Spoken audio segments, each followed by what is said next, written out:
Today, we're here to answer the question, was the Mario movie really that bad? Well, to answer your question, no, it's not. The critics are going ham on this movie, and I know I answered the question really quickly, and YouTubers really like to stretch it out, but I know people are genuinely curious if this is worth the watch, and yes, it is. So yes, today is April 7th, 2023, and I just got back from my watch of the Super Mario movie. And now, while it's fresh in my head, I just want to give a solid review for all you curious, because I was honestly concerned myself. I thought this movie was going to be a steamer. I was like, oh no, I was so confident in this movie. How is it tanking? But let me break it down for you. So, a common criticism you may see is the story. And while, yes, the story is a little bit flimsical and it does run very fast, it is still a great movie. I don't really know why the critics are going so hard on this movie. It's literally a kid's movie. But, anyways, this review is going to be, spoiler-free for the beginning, but then as the time goes on, I'm gonna start getting into spoilers, but I'll let you know when that happens. So, sit on down, grab your popcorn, and if you haven't got your tickets yet, I advise you to, because it was literally so hard to get tickets for this movie. Oh, look, it's King Dice. You can see him in the reflection. Anyways, it was really hard to get tickets for this movie, and they were really selling out, and the AMC that I went to was having showings of this movie like every 30 minutes. You just don't see that on other movies. So this was popular.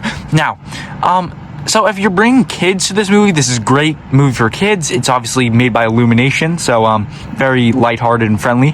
Still don't know why Nintendo, out of all the animation studios, chose Illumination, because they kind of have a rough history. But anyways, yeah, it's definitely a great watch for kids and adults. My personal rating for this movie would probably be an 8 or a 9. I think for casual viewers that don't really play the games, it would probably be more of like a 7. But for me, who's like a diehard fan, which played Mario for like his whole life, basically, this is probably leaning towards a 9 for me. The animation is nothing like Illumination has ever done before. It is absolutely beautiful. And while the character designs can be a turnoff for some people, I think they actually work. I thought Mario was actually really cute. The design is kind of weird. And Chris Pratt did a good job. What? A Mario. Woohoo! Yeah, I think the cast did a great job. Jack Black is obviously hilarious as Bowser. Seth Rogen, I kind of have some issues with, but I'll talk about that more in the spoiler section. And yeah, Charlie Day as Luigi did a great job. And yeah, so a solid cast. So now I'll throw it over to Peach for the spoiler section. Okay, so the movie actually starts with the scene with the trailer when Bowser is taking over the Penguin Castle, and I thought the imagery was amazing here. I mean, they did give away the whole scene in the trailer, but honestly, it was really cool. Yes, and then after that, we go straight to Brooklyn, where we meet up with the brothers, and we get some sort of background, and I do like the stuff in Brooklyn. I think it is really cool, but near the end of that portion, I started to think, all right, I kind of want some more Bowser, because Bowser is amazing in this movie. You will literally crave more scenes from him. I will say, though, I think they did go a little bit too goofy with Bowser. He was mostly swooning over Peach, like he was like, oh, my fiancée, Peach. I do not talk like that. Hey, we're just talking about a movie. And we do get to meet Mario's parents as well as their extended family, and later on in the movie, we do actually get some flashbacks to Mario and Luigi when they're little babies. Yes, we do get baby Mario and baby Luigi in this movie.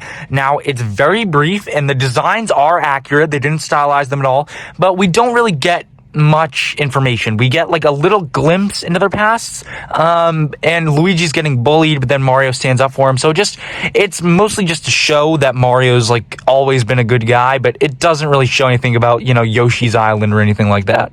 And after all the Brooklyn bull crap, we go straight to the Mushroom Kingdom, where Mario and Luigi are separated, and Mario has to figure out how to save his brother. Now, obviously, the Mushroom Kingdom stuff is the highlight of the movie. The imagery is absolutely beautiful, and the enemies and just toads walking around are so just cool. Like those big things with the long legs flipping around from, I don't even know what game, and then those little things that look like footballs and the little legs, they're walking around too.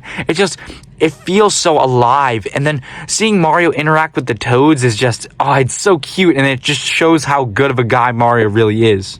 And the stuff with me is fantastic, and my character is handled really well. Instead of being a damsel in distress all the time, I actually get to do some stuff. Yes, they do not shy away from Peach's badass side, and she actually gets to do stuff instead of being kidnapped. And instead, that role is given to Luigi, which is good for Peach's character, and is honestly satisfying, because Peach has been kidnapped for, 50 years straight now. But that also means that Luigi doesn't get much screen time, but I'm sure that'll be fixed in the sequel.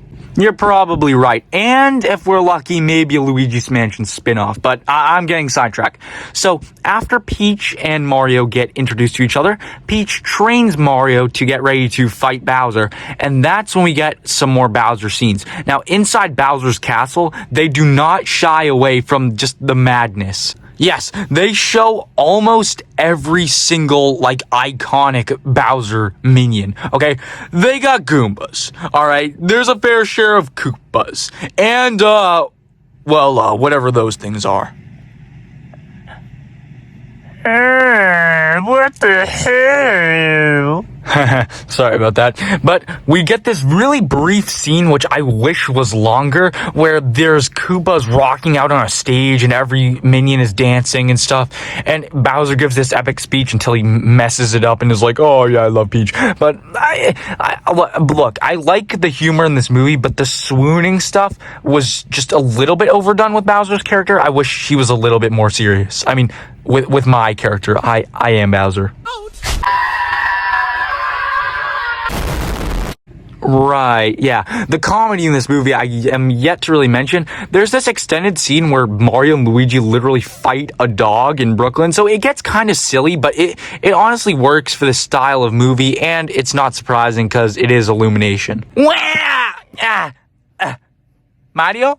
Oh, hey Luigi, you haven't showed up yet. You almost had as little screen time as you did in the movie.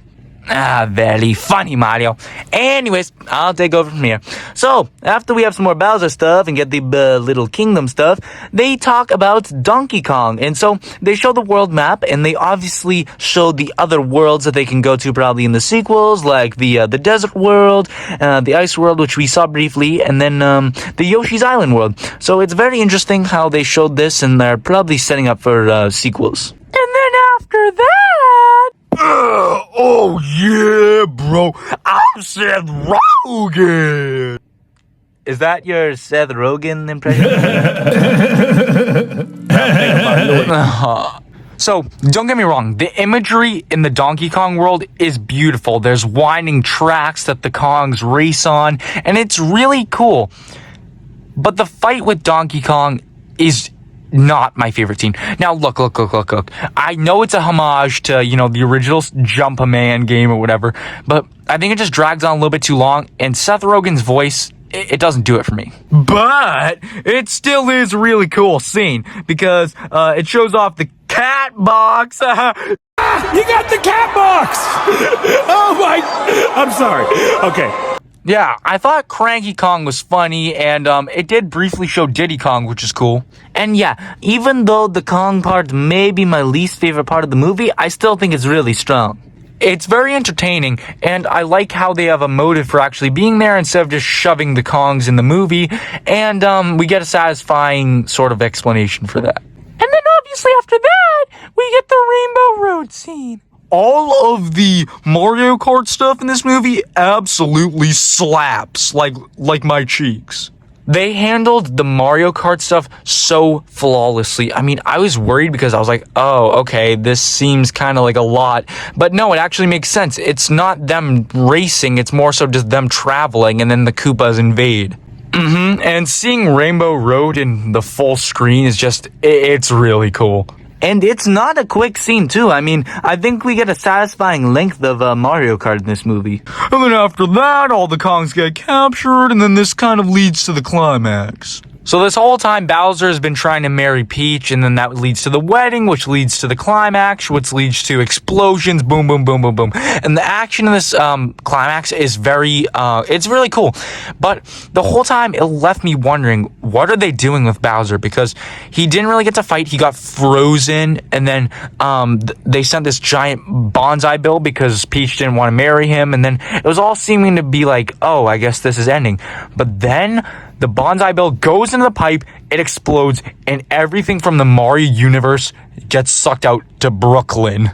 I was literally like, ugh. And then the real final fight takes place here. Going into the movie, I was scared. I thought Mario fighting Bowser was going to look weird, especially because Bowser's model kind of looked strange in the trailers. But honestly, after a while, I really liked the Bowser design. I thought it was very interesting and a cool take on the character.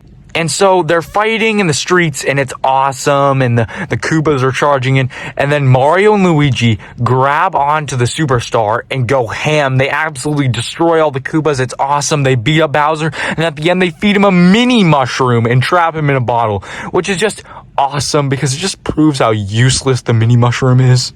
And yeah, that takes us to the end of the movie, which it goes by surprisingly fast for an hour and 30 minutes runtime, but that's not necessarily a bad thing.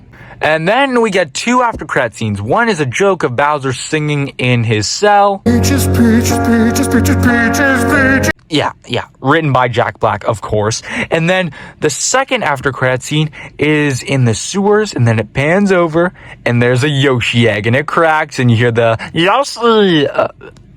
Cut that out.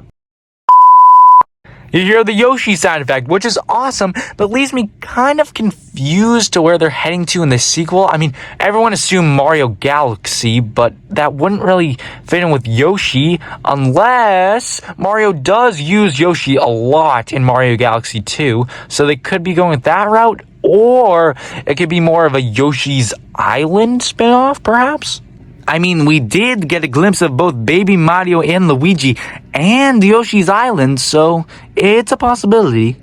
Yeah, because besides that running scene of the Yoshis that you saw in the trailer and the Yoshi after credit scene, there's no sightings of Yoshis at all. So, a Yoshi spin-off isn't out of the realm of possibility, but I'm not sure if they go straight to a prequel after this movie. I'm not sure. So, to answer your question, no, the Mario movie is not that bad. It is fun for casuals, it is fun for diehard fans, and there are so many Easter eggs. Foreman Spike is in this movie, and somehow Matt Pat predicted that. Yeah, that rhymed. I don't know. Like, nobody knows who Foreman Spike is, okay? But he's like their boss, their old boss from the Wrecking Crew. It's insane the amount of detail. And Mario's dad, which is in this movie, is voiced by Charles Martinet, which is like, what? I met that guy? Like, and yeah, this movie is a great time. I cannot wait for the sequel, no matter what it is. Luigi's Mansion, a Yoshi's Island spinoff, Mario Galaxy. We got to see Pauline, so maybe it's goddamn Mario Odyssey. I don't think they'd do that, but maybe. Yeah, the possibilities are endless. I'd watch a Bowser spinoff where he's emo like the Joker. I'd watch anything.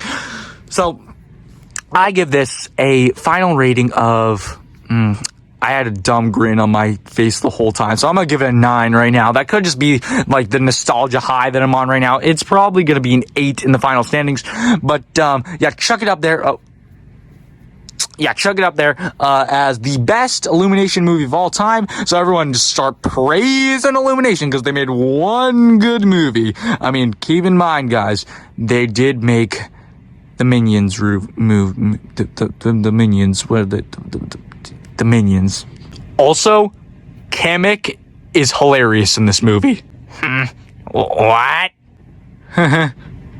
Yeah, we need more of Kamek dancing, okay? If you saw him dancing in this movie, I love you. Anyways, I love it. I think that Chris Pratt did great. I think Jack Black did great. I thought Charlie Day did great. Who played her? It was a famous person too. She did great, and Seth Rogen was passable. So yeah, definitely worth seeing in theaters. Definitely worth the rewatch. I think I'm actually gonna go see it like actually pretty soon again because someone else wants to take me. So and keep in mind, my theater was fucking loud, okay? This guy kept having a clear throat. He was like, ahem. Like, dude, bring some goddamn water. I walked past your seat when I was walking out, and you had a goddamn Red Bull in the cup holder, and you weren't even in there. You left with your Red Bull just sitting there with some napkins. What is wrong with you? And then these other people were like, no way the theater smells that goddamn good that you have to just... I mean, I know you want some molecules from the Mario movie sitting in your nose, but goddamn. And there was a ton of kids in there, by the way. This movie was goddamn packed, okay? And I heard the kids going, oh, Mario, oh my goodness, it's a Wilma. Oh my God, Bowser. Shut up. But none of that ruined my experience. So that is a sign that this is a good movie because kids piss me the hell off. All right. Before I go on a tangent, yes, please go watch this movie. Would you guys like a video that's like based off the movie where it's just like, Oh, and Toad's in this movie, and he's really cute, and he has a frying pan, and he's a really good companion, he's not annoying, and by the way, yes, I'm Red Toad, but I'm not that Russian fuck from the Lore series. I fucking hate you. He's a good guy. Alright. Meow. Ah! You got the cat box! Oh my... I'm sorry. Okay. Now you die.